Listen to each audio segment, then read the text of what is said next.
My name is Gerald Hayes. I use she, her pronouns. I'm the movement building director at If When Hell Lawyering for Reproductive Justice. And it is my distinct privilege and honor to get to moderate this incredible panel that we have on radical organizing. And I'm very excited that this panel is one of the kickoffs to this great weekend. This conference itself is an opportunity for so many organizers and folks who really care about reproductive justice to come together and learn from each other. We have already had an opportunity to practice our grace and with the technology, so please bear with us as we make sure that our technology issues may continue to come and go. That's just what happens when you have to, when we're not able to all be together in person and are trying to navigate this tech world. So thank you all for your patience.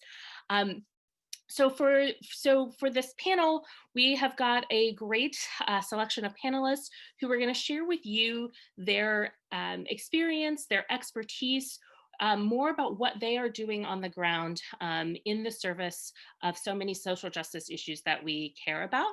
And so I'm going to have them introduce themselves and start off by sharing about a little bit about their work. I've got some moderated questions, and then we'll have plenty of time for audience questions.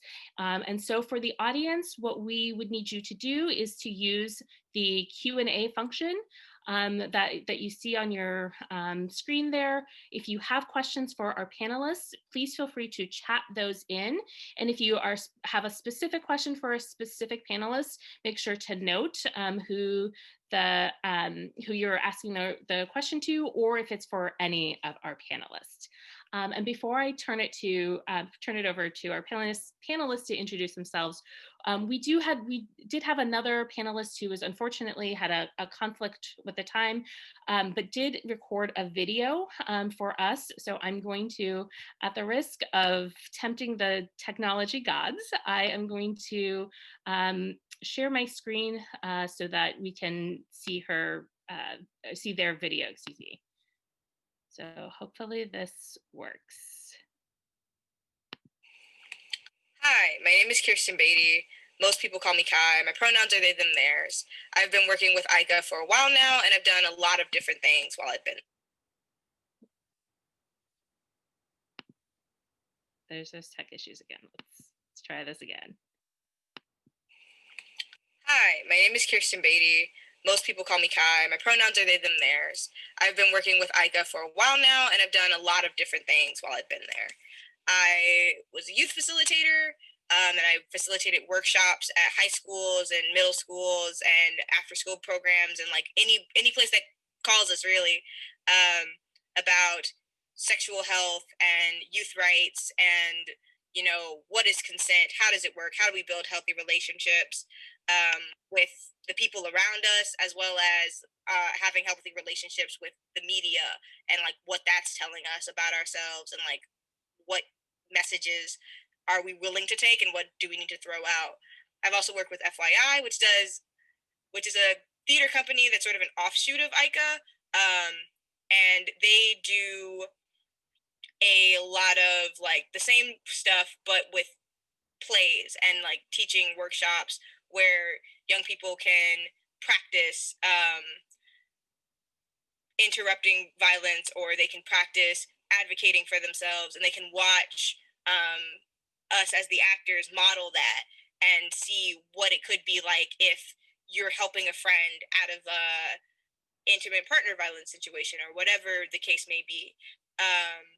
I've worked to help repeal parental notification of abortion. I've helped to plan a bunch of events.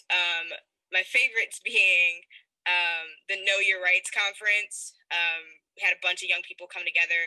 We just talked about like Title IX rights and all of the many things that young people need to know about their rights and what they're able to do under the law in Illinois.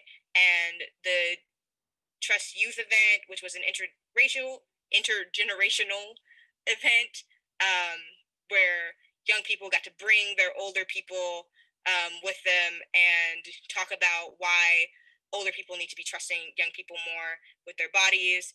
And the TGNC affinity group, which is trans and gender nonconforming people, we got together, created an event for Trans Day of Resilience, and it was a magical night where a bunch of trans and gender nonconforming people got together, and we got to talk about how we want to be remembered when we're gone. And then we had a big performance, and it was absolutely wonderful. Which reminds me that this video will be going up on Trans Day of Remembrance and Resilience and Resistance and all the many other words that we need to be thinking about when considering trans people. And I just want to say that, like, now more than ever, we need to be protecting trans kids and letting trans young people be who they are because they know their bodies. It's one of the biggest ways that we can trust youth is by letting them do what they want to with their bodies. And what radical organizing means to me, I think for me, I think that the most radical that I've seen organizers be is when they are centering as many voices as possible. When we have done away with the idea that there is one leader or that there is a group of leaders, like two or three people who are all adults and all, uh, more presentable, whatever that means, and having them out at the forefront, where it is like all of us are teachers and all of us are students, and everyone's voice matters as much as possible. And we're not like pressed for time. We're not doing all of these things that are built in white supremacy and made in that sort of patriarchal sense, when we are like, no, we're going to take our time. We are not worried about running out. There will be enough. If we don't have enough seats at the table, we'll build a new table. We'll say, hey, maybe tables are the problem. And where we are pushing the most marginalized people to the center, to the forefront, and making sure that their voices are heard.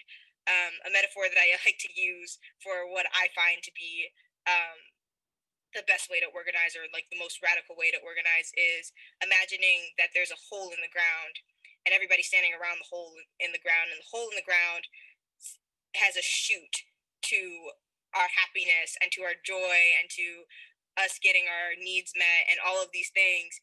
And if we push everybody from the outside into the middle, then all of us will eventually fall down the chute. Where if we just take the people who are right next to it and start sending them, then it doesn't help any.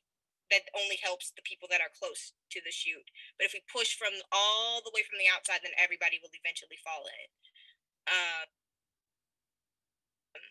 And that is what I think is that's what I think radical organizing is. And I think that it obviously is, anti-racist and all these other things, but I think it's also about learning and being willing to listen, because we can read as many books about what anti-racism is, but at the end of the day, if the black people, if the brown people are saying this is what we need at this moment, well, don't tell me what that book said, because that's not helpful. You know what I mean? You can't tell me my personal experience as a black person. If we're talking about anti-sexism things, yeah, maybe there's a book that says that this is how women want to be treated, or that this is how people of X gender want to be treated.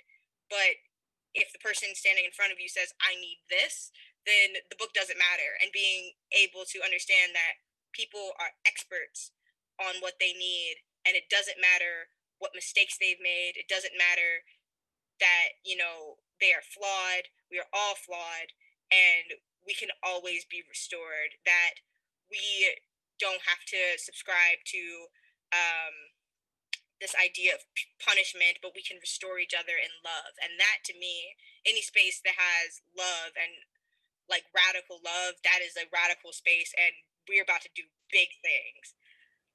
So yeah, that's my tea. So a big thank you to Kai and for bringing their brilliance into the space, and for being a great way to start off our conversation. So I'm going to turn it now and ask each of our panelists in turn to introduce themselves and about their work and share, what radical organizing means to them. So we'll start with Adaku. Hey folks, before I begin, I just want to offer a wealth of gratitude to the organizers of this space. It is no small feat to do a lot of front end and back end work to bring us together. I know that there's been a lot of nimbleness and adaptation to make sure that we're here. And thank you so, so much. And to every single person that's on this call, I see there are 81 folks, and each of us are fractals of an ecosystem that's really thinking deeply about how do we cultivate freedom in these times of so much contradiction, crisis, and chaos. And whether you are organizing through your parenting or healing, or you're working at a nonprofit, or you are resting more these days, whether your labor is seen or unseen, I want to offer you gratitude for being alive in these times. And shout out to my trans fam on this day of trans, day of resilience, and always. My name is Adaku. I use she, he, they, and Black unicorn pronouns. I'm an Aries Sun, Gemini Moon, Leo rising. Currently residing on Lenape land, AKA Crown Heights, Brooklyn. I grew up in a small town called Festac in Lagos and moved to this country when I was 12. And a lot of the roots of my organizing have come from Igbo people, which are my people. I come from a long line of Marxist organizers, farmers, and healers who, before there were organizations, prisons, and hospitals, they were gathering in homes and in the bush to figure out how might we get free. And I also give them a lot of gratitude for how they raised me in both navigating systems of oppression and creating alternative systems that feel more creative, more humble, more spacious, enough for me and my people to thrive. Because I'm an Aries, Gemini Moon, Leo rising, I wear a number of roles in the world right now. So I am the organizing director with the National Network of Abortion Funds. We are a 26-year-old organization with 74 member organizations in 41 states and close to 2,000 individual members. If you are a member, thank you for joining our political home and being a part of our web, our family. And we work to eliminate logistical, financial, and political barriers to folks who are accessing reproductive care, and coupling that work with building our base, building power, so that we can shift political and cultural systems that get in the way of our people choosing what they need to live freer reproductive lives. I'm also one of the co-founders of Harriet's Apothecary. Shout out to Harriet Tubman and all of our ancestors who are sharing this space with us today. And we are an all-Black healing collective based in Brooklyn. We've been around for 7 years, cultivating healing spaces that really listen to the wisdom that already lives inside of us, and shaping spaces that really inform how we heal from generational trauma. And we partner with movement building organizations to integrate a healing justice framework inside of how do we cultivate more and more movements that are sustainable and more nourishing, and also hella strategic. Alongside my organizing, I'm a healer. I'm a 6th generation herbal medicine practitioner, a lover of plants. And I also get to teach with bold Black organizing for leadership and dignity, training the current and next generation of Black organizers, getting them skilled, competent, and connected around how we move in these times. And yeah, that's what I'll share by way of introduction.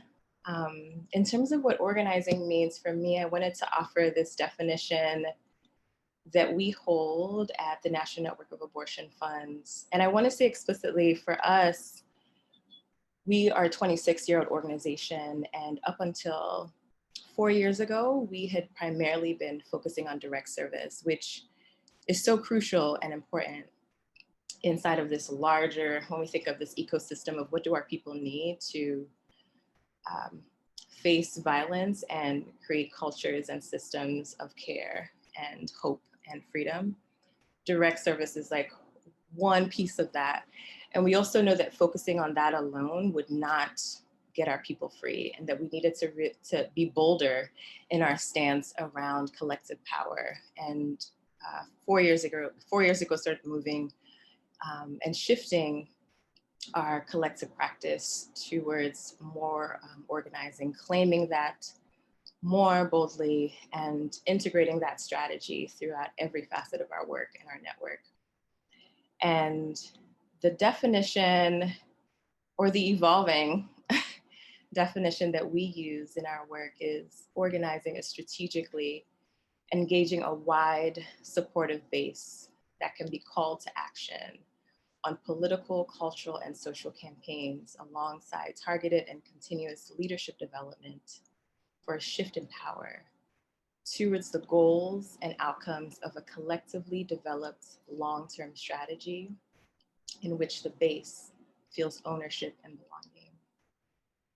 And for me, at the core, organizing is about the depth and volume of relationships. It's how do we cultivate both loving, rigorous, and strategic relationships within ourselves and with our people that are moving towards a collective North Star. And it's consistently holding both the short term, because our people have urgent needs like right now. People don't have housing, people are poor, people need to be connected to health services. Folks are needing to be removed out of prisons and other systems of punishment, while also meeting those urgent needs and also having a long range strategy around how do we fundamentally shift how power works that create the conditions where our people are suffering, and holding the contradiction and possibility of both of those while investing in people. We have been handed down transactional ways of being with one another. And for me, organizing is really honoring the humanity of each of us and recognizing, regardless of your role inside of an organizing base, you have something to contribute in how we build power. Whether that means that you have an organizer role. And what I mean by that is like your title is organizer and you are out on the streets in a number of different ways, mobilizing base, building base, and or whether you are a healer or you are a mother, there's many different roles that you can have inside of organizing. Leadership development for me also feels really important. I've seen, and this has also happened to me as a young person who has been expected to be a leader. I'm the oldest of four, and people would often shove me into leadership positions. And for me, it created a sense of belonging, but it often put me in positions where I wasn't always prepared for. And for me, organizing, a crucial part of that is centering leadership development that's consistently building up the skills of our people so that we can match, well, one, we can cultivate our understanding and political analysis of what is this moment right now? How is it impacting us? How might we imagine and strategize with each other? And there are very specific organizing skills that need to be cultivated. It's not just a poof natural thing that people, I think they're natural things that we can build off from, and the work of being in relationship with multiple identities across time requires skill. And then, sorry, I'm checking out the chat, making sure I'm not missing anything. I want to offer a lot of gratitude to the four mothers, the four people of RJ, of reproductive justice, who reminded us and continue to do so around the necessity of intersectionality and the recognition that our lives are not single issues or single identities. And more we need to humble ourselves to the ways in which our different identities shape how we organize and shape what strategies that we choose. And I feel like there's it's a constant call to action to check ourselves around who are we centering around our organizing, and how does that inform who gets to be free. And the last thing I'll say is that, or for this moment, is that we are fractals of a larger system that we are trying to dismantle. And even though these institutions, as these institutions exist, prisons, hospitals, child welfare systems, detention centers, we have been taught how to model what they propagate. And so for me, organizing is deeply connected to how we are transforming and healing ourselves in concert with how we are transforming the world. And that is a symbiotic process that is lifelong, and it is also generational. So the work that we're doing right now will impact 7 generations from now. All right, I'm gonna pause here. And do you want me to pass it to somebody or? Actually, you can go ahead and pass it. Yeah. Darian, I haven't met you, and I'm just excited to hear what you're about. I've read about your work, so I'm gonna pass it to you next. All right, thank you, Adaku, for laying out that beautiful foundation for us. Thank you to Gerald for the moderation. Thank you to Antonio for the interpretation. I'm really happy to be here and be in conversation with y'all. I am Darian Arwenzel. I use AM or Z as pronouns. I'll accept a they, but not today. I am the education specialist at Illinois Caucus for Adolescent Health, or ICA, which y'all heard a little bit about our work from Kai, who has been a youth organizer, actor, facilitator with us for a number of years. I've been with ICA for a little over 2 years now on staff, and for a few more as a sexuality education facilitator. I'm been in Chicago for about 8 years, and I'm currently working in a bunch of different roles. I feel you on wearing many hats, Adaku, Taurus, Sun, Pisces rising, Leo moon. And so I work with For the People Artists Collective here in Chicago, supporting movement artists. We're movement artists who support grassroots movements across the city, as well as nationally. And co-founded and worked with a group of Black trans and non-conforming folks to found the Black trans and non-conforming collective here in Chicago back in 2016.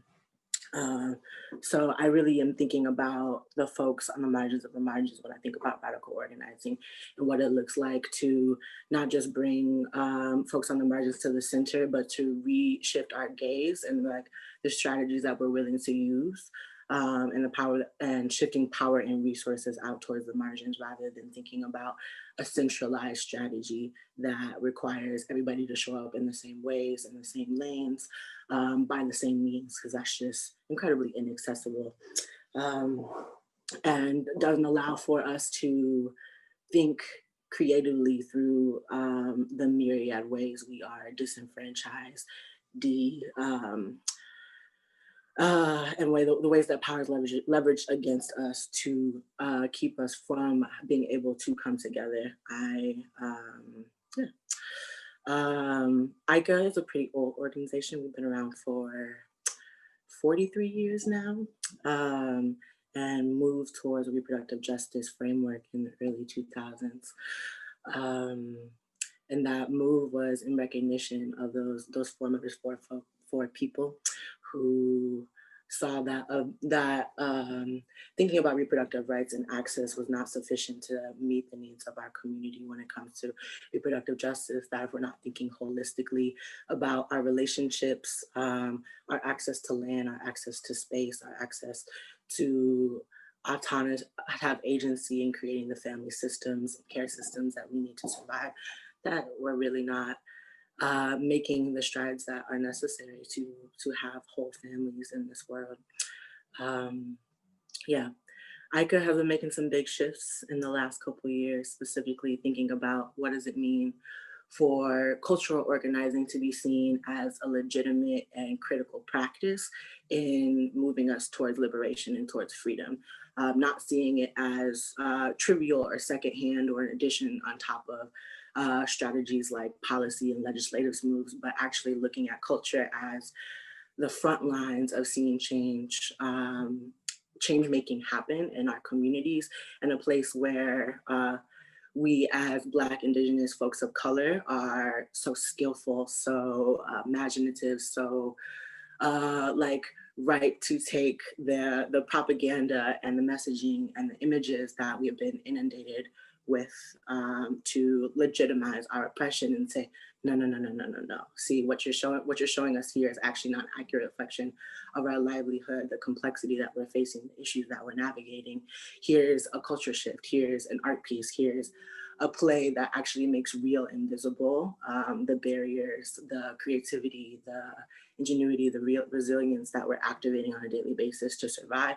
Let's amplify those, let's share those, let's redistribute our access to these resources and information in a way that is not only like familiar to us, but deeply pleasurable, and seeing pleasure as a critical part of our resistance in these movements. I think that's especially critical when we're talking about sexuality. So that's what I'll say about radical organizing for today. And I'll close by saying that like today is Trans Day of Resilience and Remembrance, but I really urge y'all to consider what are your actions every day to protect Black trans people, Black trans femmes, in a year and a moment of urgency, and like where we're seeing the violence against us not shift or wane, but increase with little protections. What does it actually look like for reproductive justice to hold TGNC folks at the center alongside the other like critical, political, and like, what's what I'm looking for? Political and issue areas that get highlighted. How do we lift up TGNC folks as a central part of our movement here in this conversation? I'll stop there, and I'd love to hear from Eva next. I hope I'm saying your name correctly. Me, hi. I am so grateful to Gerald and my fellow panelists, not only for helping coordinate this space, but for the incredible work that you all are putting into the world and the way that you are like bringing your hearts into the world. Like hearing from just two people so far has been really affirming and beautiful. I want to thank our interpreters for making this space accessible to the entirety of our community. And I also want to thank the organizers of the Justice Now 2020 conference for like including me and all of the hard work that y'all have been putting in for months. So far, it's been really beautiful. My name is Eva. I use they, she, starseed pronouns. I live on Muskogee Creek land in Atlanta, Georgia, where I ride my bike, I make short films with my friends, and I organize all the time. Like a lot of the people here, I wear a lot of different hats because organizing and liberation is super intriguing to me. But most recently, I'm the farm education teacher at Thomasville Heights Elementary School, where I work with other teachers, farmers, land stewards, community members, and especially our babies to develop culturally relevant curriculum rooted in the abolition of our current food system and empowering young people to build a liberation strategy that's rooted in the land and our love of the land. Most recently, I am one of many, a big team of really amazing people who are committed to abolition and building solidarity with our comrades on the inside. We work together to start Georgia Freedom Letters, which is just like an amazing program to start to build love and relationshiping, like Adaku said, deep relationshiping with the folks in our communities who are incarcerated to eventually work towards organizing with them. Over the summer, I was one of the architects of the People's Response, which was initially started to be a COVID mutual aid and base building infrastructure. And we transitioned in May to support the soldiers in the streets during the uprisings across the country. I'm gonna shout out my babies Elle and Deshawn, who were out there in the streets and behind on the computers and all up in the signal chat while we were making it do what it do. Yeah, I've done a lot of different types of organizing, but I find all, Deshaun just responded in the chat. I've done a lot of different organizing, but I find most of my passion and my pleasure in bringing young people, my age and younger, back to the earth as a strategy for reproductive justice and bodily autonomy, as a part of a much larger liberation strategy.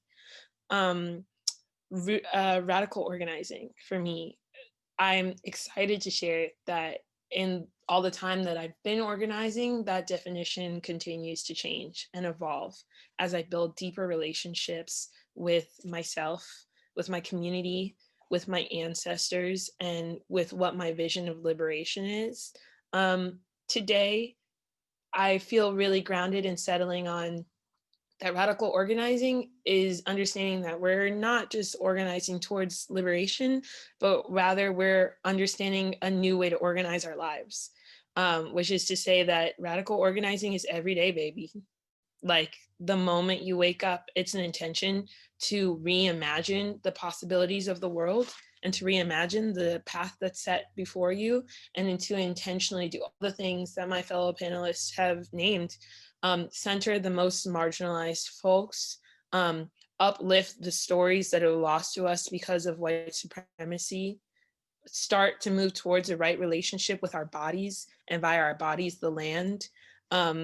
It's just that really, really beautiful decision making that not only is a better world possible, but we believe we deserve it and we can get there through the way that we interact with the people and the land around us.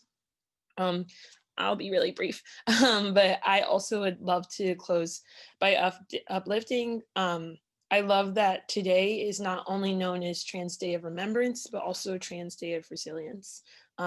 Because like Angela Davis said, it is our trans and gender non-conforming siblings who are like gnawing at the core of everything that this system shows us to be true. And they're doing it with, like I said, waking up every day and choosing for their existence to be a resistance to the deep and harsh and painful structures of our lives, and to offer up solutions and realities and alternative that are innovative, that are beautiful, and that are welcoming to us all. So deep honor and gratitude. Oh, and I have to pass it. I really want to pass it to Latasha. Thank you so much, Eva. I really enjoyed what you just shared with us. It's my joy to listen to everyone. And I'm just really grateful for the opportunity to be here with you all this evening. It's been a long journey in 2020, even a longer journey in our movement for reproductive justice. But before I even get into that, I really do want to echo what has been said about Trans Day of Remembrance and Resilience, and honor the beautiful life taken too soon of Dominique Remy Fells. I'm here living in Philadelphia, my hometown. I just returned here after being gone for 20 years. And the first bit of organizing work here was around honoring her life, the life of Remy Fells, a Black trans woman found murdered earlier this year, along with the life of Breonna Taylor, along with the life of Nalani Johnson. So for me, they're heavy. Dominique and her family, her mother, her father, her aunt and uncle, her sisters, and everybody who knew and loved Remy. I just want to give my platform to them to start out what I would like to share today. And We have to be unrelentless in our pursuit and our daily actions in the justice that we seek to love, protect, and honor Black trans women and Black trans folks, and not after they're gone, but while they're still here with us. What are we doing to protect them right now, today? And so I have my Remy Fells button on and just try to remember radical organizing is about, it's about the first and most impacted. And that's something I'm realizing more and more. A little bit about me. Again, my name is Latasha D. Mays. I have the distinct honor of being the founder, president, and CEO of New Voices for Reproductive Justice.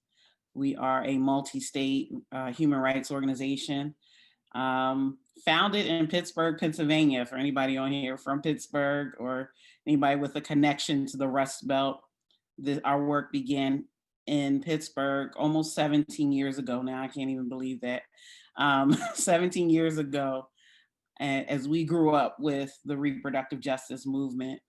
I'm coming to you again from Philadelphia, my hometown, and really just thinking about our mission is about the health and well-being of Black women, femmes, girls, and folks. And what are our lives like in places like Pennsylvania and Ohio, where, as the keynote said earlier, Deshaun, that anywhere that's blue is because of Black people. So we want to be abundantly clear about that. And again, what does blue even mean for Black people when our lives are not meant to matter, even though we're, making them matter through all of our generations of work that's coming into fruition in this moment.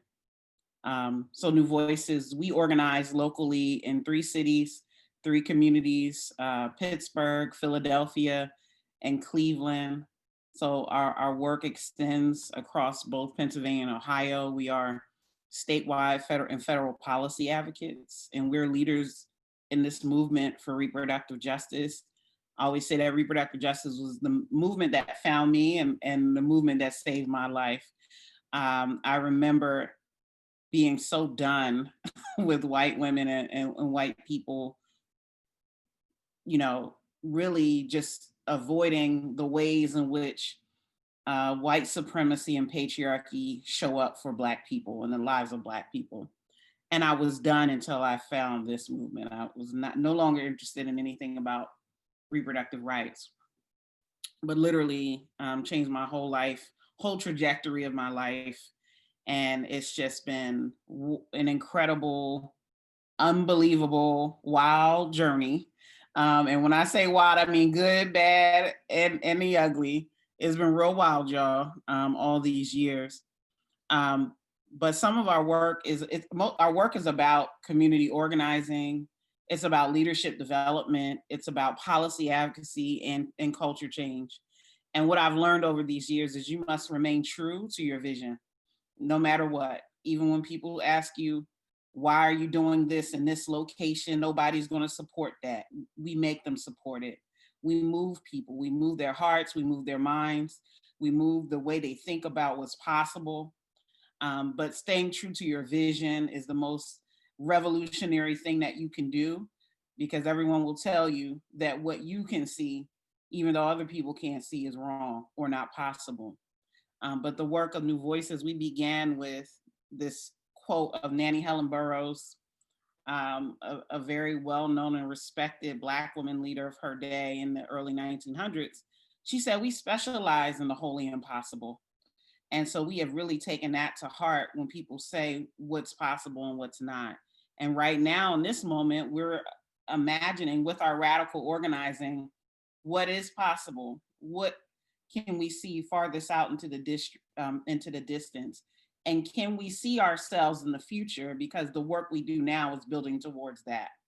And that's hard to do when we see the attacks on our bodies, on our communities, on our organizations and collectives, all the things that help us to survive is being attacked. And so some of our work right now looks like COVID-19 relief.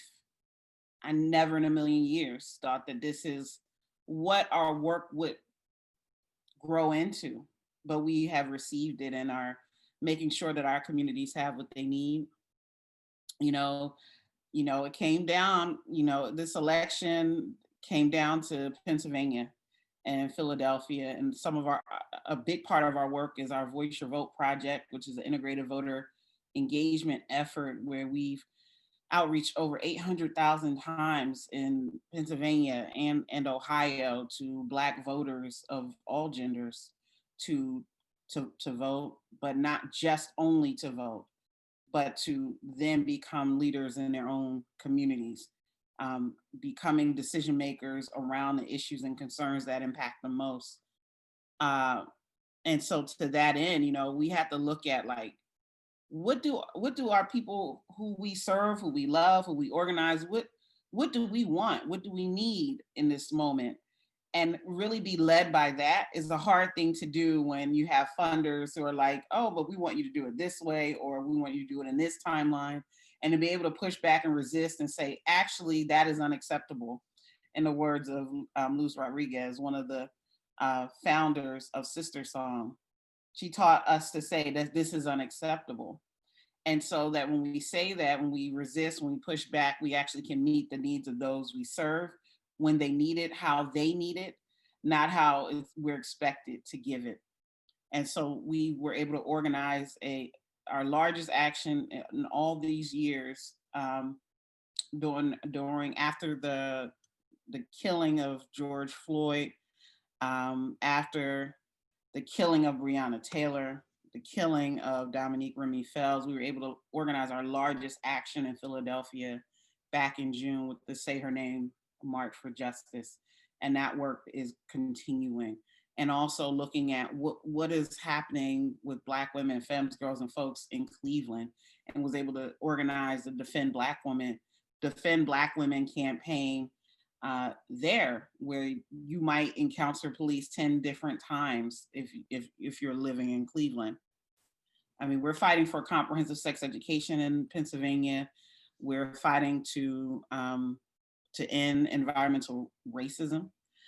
Our top 3 policy issues we're focused on are Black maternal health and abortion access, as well as gender-based mass incarceration.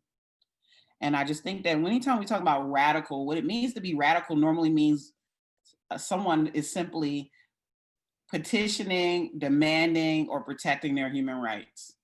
When we say things are about being radical, it's about disrupting power. Or when we say things are radical, it's often about dismantling or confronting, really tearing apart white supremacy and patriarchy. So radical is basically our vision. That's our North Star. That's our charge, is to be radical in order to be and see and exist in the future. And I think that is what radical organizing can mean, is how can we mobilize, again, for those who are first and most impacted, and how can we make sure we win concrete changes for all of us, for those who are never centered. How can we reimagine, repurpose, and reposition ourselves during this time? And I think the answer is through radical organizing.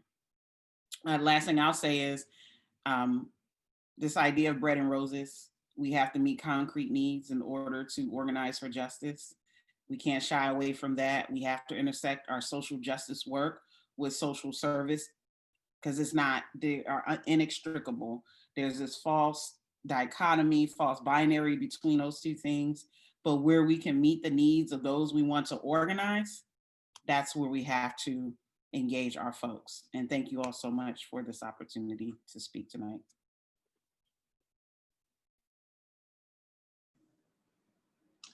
I'll jump in here. Well, first, let me just thank all the words and the gifts that were just shared. Sometimes your spirit doesn't know what it needs until it gets it. So thank you for everyone for sharing. And thank you to the organizers and everyone that did so much to get us all here today. My name is Tanisha. My pronouns are she and her. I live in Brooklyn. I'm from the Bronx, and I'm a Pisces, Capricorn rising. I, I, I wear multiple hats like folks on this call, shared two today. One is I've started my own container called Black Harvest. And what that means, it's a space for Black feminists to be able to organize together, to be able to talk and strategize and vision, and most importantly, to really figure out how to really remove the barriers that are often in the way of radical organizers and Black feminist organizers. And much of that, as we know, is resources. So a lot of the work of my firm or my container is to really challenge the ways in which capital and resources really undermine our movements.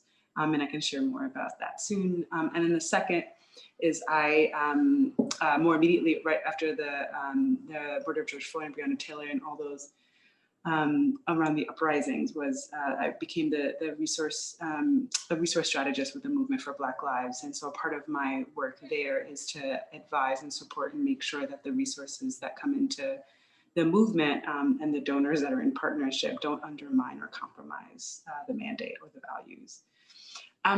I'll share a few things about my journey to getting to this work. I was as a young organizer, a lot of my organizing was around sexual and gender-based violence and child sexual abuse, and working with survivor leaders and understanding it within an abolitionist frame and understanding it as not some individual or isolated thing that happens, but connected to the ways in which patriarchy and white supremacy teaches us around cultures of domination and control. And a lot of my work is in resource mobilization, which is a weird thing I never thought I was going to do or be in. And sometimes I still try to figure it out for myself.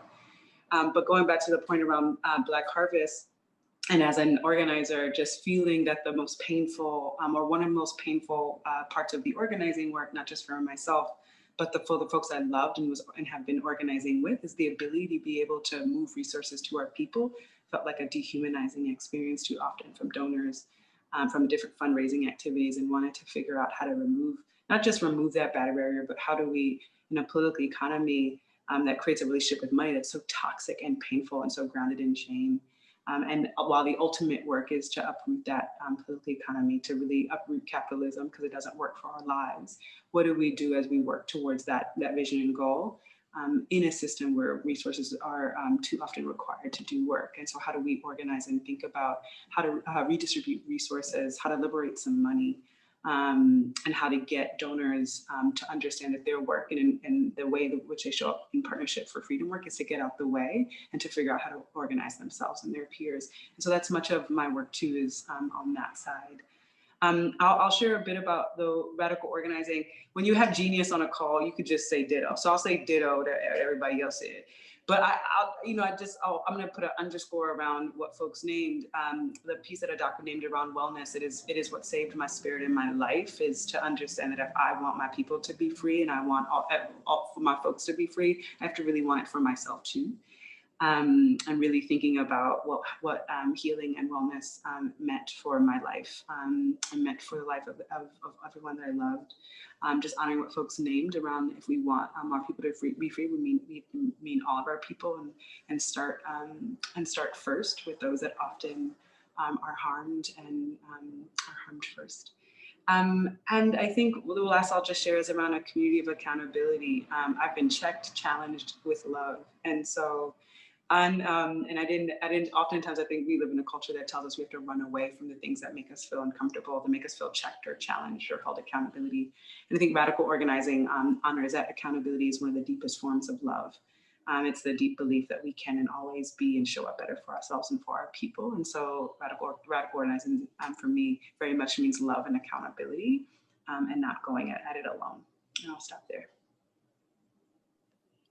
Thank you so much to our brilliant panelists. I told you these folks are just so full of knowledge,